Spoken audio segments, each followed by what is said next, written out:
Hello friends, welcome to my channel success fibre classes. आप सब कैसे हैं? आई होप सो आप अच्छे होंगे। तो हमने एस्टेट टीजीटी साइंस की प्रिपरेशन शुरू कर रखी है। बेसिकली तो हम एमसीक्यू है वो प्रैक्टिस कर रहे हैं, लेकिन बहुत से बच्चे का डाउट है कि फ़िज़िक्स की प्रिपरेशन करा दो। एस्टेट टीजीटी में जो फिज़िक्स आती है तो हम वो फिज़िक्स कर रहे हैं। इसमें हम 9 से लेकर 12 तक के सारे टॉपिक्स हम कवर कर रहे हैं। तो प्रीवियस ईयर को देख के ही मैं आपके टॉपिक उठा रही हूँ, है ना। प्रीवियस ईयर में मैंने पहले देखा कि कौन से टॉपिक है वहाँ पे जिसके क्वेश्चन सबसे ज़्यादा पूछे गए हैं, तो हम उसी टॉपिक को यहाँ पर कर रहे हैं। तो आज की क्लास का जो हमारा टॉपिक रहेगा सिंपल पेंडुलम रहेगा। This is a most important topic, ठीक है। बिल्कुल आसान सा टॉपिक है। आपको इसकी कुछ बातें याद रखनी है, फॉर्मूला याद रखने हैं और बस उसके बेस पे क्वेश्चन है वो हो जाएगा, ठीक है। यहाँ पे सबसे पहले आपको पता होना चाहिए कि सिंपल पेंडुलम क्या होता है। तो भाई कोई भी एक फ्लेक्सिबल स्प्रिंग होती है जो कि वेटलेस होती है, ठीक है। अब इससे जब कोई भी हैवी पॉइंट मास है जब वो हमने सस्पेंड कर देते हैं हम, तो ये जो केस होता है ये सिंपल पेंडुलम का केस होता है। कहाँ देख सकते हो आप इसको? आपने देखी होगी कि जितनी भी हमारी क्लॉक होती है वॉच होती है, तो उसमें क्या है, नीचे की साइड एक सिंपल पेंडुलम है वो टका रहता है। तो आपने देखा होगा कि वो हर घंटे वाइज तो मतलब हॉर्न करता है और फिर इस तरह से हिलता रहता है ना। तो ये सिंपल पेंडुलम का केस है। इसमें अब हम देखते हैं कि ये जो मोशन है वो कैसे करता है, ठीक है, एसिलरेट कैसे करता है। देखो ये हमारा सिंपल पेंडुलम है, ठीक है, और ये एक ऑब्जेक्ट है। आपको पता है कि हर ऑब्जेक्ट का एक वेट होता है। अर्थ अपने सेंटर की तरफ ऑब्जेक्ट को जिस फोर्स से अट्रैक्ट करती है हम वो उसका वेट बोलते हैं। तो इसका वेट नीचे की साइड होगा, ठीक है। अब इसका वेट अगर नीचे होगा तो इसको बैलेंस करने के लिए इस स्प्रिंग के अंदर एक टेंशन इंट्रोड्यूस होगी जो ऊपर की साइड होगी। ये होती है इसकी मीन पोजीशन। क्या पोजीशन होती है इसकी? मीन पोजीशन, ठीक है। अब हमने मान लो ये पेंडुलम है वो मूव कर रहा है और मूव करके ये सी पॉइंट पर जा रहा है, ठीक है। यानी इसने इतना डिस्प्लेस किया। ये दोनों जो एंड पॉइंट होती है ये एक्सट्रीम पोजीशन होती है। मतलब पहले पेंडुलम होता है, ये हिल के इधर जाता है और फिर वापस से अपनी इसी पोजीशन पर आता है, ठीक है।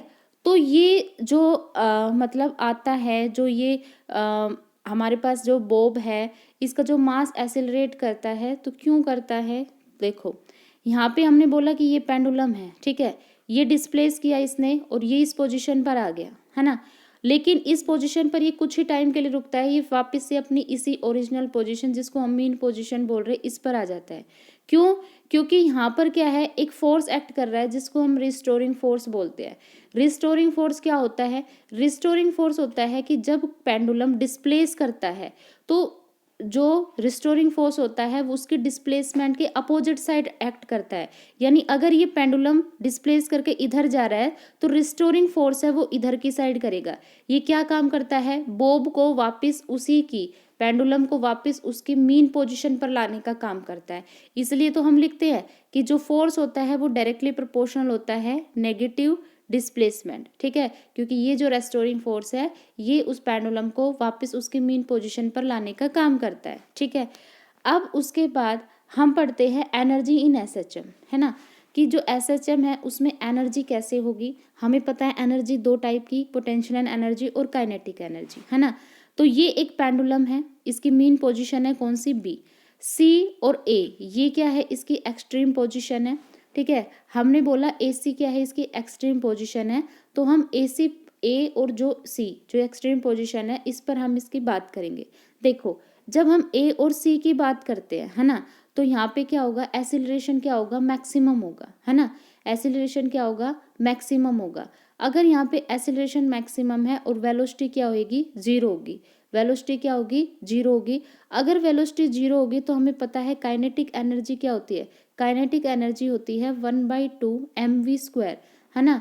तो अगर वेलोसिटी जीरो होगी तो यहाँ पे काइनेटिक एनर्जी भी क्या होगी? जीरो होगी, ठीक है। और अगर काइनेटिक जीरो होगी तो पोटेंशियल एनर्जी क्या होगी? पोटेंशियल एनर्जी यहाँ क्या होगी? मैक्सिमम होगी। क्योंकि according to definition potential energy क्या होती है?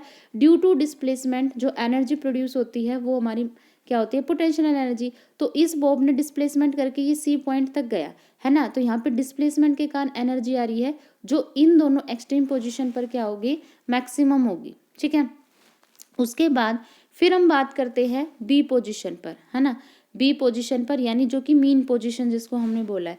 बी पोजीशन की बात करेंगे तो यहाँ पर क्या है, कोई भी फोर्स नहीं है ना। हमने क्या बोला, बी पोजीशन पर कोई भी फोर्स है वो नहीं है, नो फोर्स। अगर भाई फोर्स नहीं है तो एसिलरेशन क्या होगा, जीरो होगा, क्योंकि हमें पता है फोर्स है वो डायरेक्टली प्रोपोर्शनल होता है किसके, एसिलेशन के। अगर वहाँ पे फोर्स ही नहीं है ना, ऑब्जेक्ट अगर एसिलरेट उस पर फोर्स ही नहीं लग रहा, तो दैट मीन्स क्या होगा, उसका एसिलरेशन जीरो होएगा, क्योंकि हमने न्यूटन की सेकंड लॉ के अकॉर्डिंग क्या पढ़ा है कि जो फोर्स, जब हम किसी भी ऑब्जेक्ट पर फोर्स लगाते हैं तो ही वो अपनी वेलोसिटी चेंज करता है, और चेंज इन वेलोसिटी ही क्या होता है, एसिलरेशन होता है।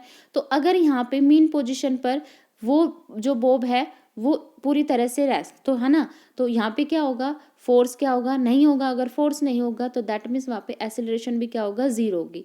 एसिलरेशन जीरो होगी तो वेलोसिटी क्या होगी, यहाँ पे मैक्सिमम होगी। ठीक है, अब वेलोसिटी मैक्सिमम है तो अकॉर्डिंग टू फॉर्मूला हमने क्या पढ़ा, काइनेटिक एनर्जी होती है हाफ एम वी स्क्वायर। तो वेलोसिटी मैक्सिमम होगी तो जाहिर सी बात है काइनेटिक एनर्जी भी क्या होगी, मैक्सिमम होगी। और पोटेंशियल एनर्जी जीरो होगी, क्यों, क्योंकि इस टाइम बॉब है वो बिल्कुल मतलब अपनी मीन पोजीशन पर है, वो कोई डिस्प्लेस नहीं कर रही है ना। तो पोटेंशियल एनर्जी क्या है यहाँ पे, जीरो। तो अगर आपसे पूछे कि सिंपल पेंडुलम में एक्सट्रीम पोजीशन पर तो क्या होता है, पोटेंशियल एनर्जी मैक्सिमम होती है और काइनेटिक एनर्जी क्या होती है, जीरो होती है। लेकिन अगर हम बात करें मीन पोजीशन पर तो काइनेटिक एनर्जी मैक्सिमम होगी और पोटेंशियल एनर्जी क्या होती है, जीरो होती है। ठीक है, अब आती है कि कोई भी एक सिंपल पेंडुलम होता है उसकी मैक्सिमम स्पीड कितनी हो सकती है। तो जो मैक्सिमम जो स्पीड होती है कितने टाइम में होती है, 84.6 मिनट के अंदर ये अपनी मैक्सिमम स्पीड कवर करता है। उसके बाद फिर आता है time period of simple pendulum, है ना। ये यहाँ फॉर्मूला मोस्ट इंपॉर्टेंट है, इससे क्वेश्चन पूछा गया है। देखो सिंपल पेंडुलम की जब हम टाइम पीरियड की बात करते हैं तो यहाँ पे क्या होता है, जो टाइम होता है ये डायरेक्टली प्रोपोर्शनल होता है किसके, लेंथ के, है ना। डायरेक्टली प्रोपोर्शनल होता है किसके, लेंथ, जिससे वो जिस स्प्रिंग से बॉब है वो टाकी गई है ठीक है। तो टाइम पीरियड क्या होगा, डायरेक्टली प्रोपोर्शनल होता है लेंथ का, और इन्वर्सली रिलेट करता है किसके, जी के। जी क्या होती है, एसिलरेशन ड्यू टू ग्रेविटी, है ना। तो यहाँ पे जब हम दोनों इक्वेशन को कंबाइन करते हैं और प्रोपोर्शनलिटी का साइन हटाते हैं तो हमारे पास एक फॉर्मूला आता है T equal to 2π√L upon g. अब यहाँ पे क्या होता है कि जो टाइम पीरियड होता है वो मास पर इंडिपेंडेंट होता है ना। जो टाइम पीरियड होता है ये क्या होता है, मास पर इंडिपेंडेंट होता है, मास पर डिपेंड नहीं करता। ये सिर्फ लेंथ ऑफ द स्प्रिंग पर डिपेंड करता है और जो ग्रेविटी है उस पर ये डिपेंड करता है। अब लेंथ के डायरेक्टली प्रोपोर्शनल है, इसका मतलब क्या है कि हम लेंथ को अगर इंक्रीज करते हैं, पेंडुलम की लेंथ को अगर हम इंक्रीज कर देते हैं तो टाइम पीरियड भी क्या होता है, इंक्रीज होता है ना। टाइम पीरियड भी क्या होता है, इंक्रीज होता है।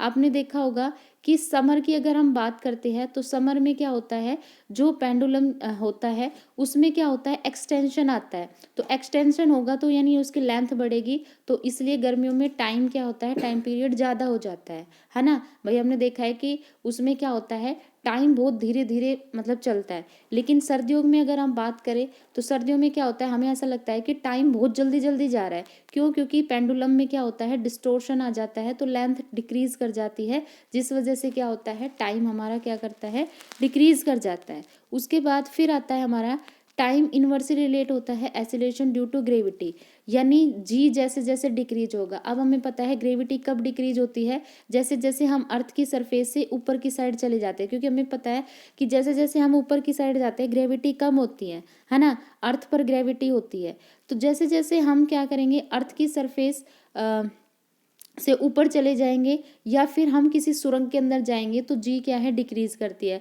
और अगर ग्रेविटी डिक्रीज करती है तो टाइम पीरियड क्या होता है, वहाँ पे इंक्रीज करता है ना। तो ये बात है वो बिल्कुल आप ध्यान रखेंगे। उसके बाद अगर हम बात करें सेंटर ऑफ अर्थ, अब हमें पता है अर्थ के सेंटर पर क्या है, जी की वैल्यू क्या होती है, जीरो होती है ना। अर्थ के सेंटर पर क्या होती है, जी की वैल्यू जीरो होती है।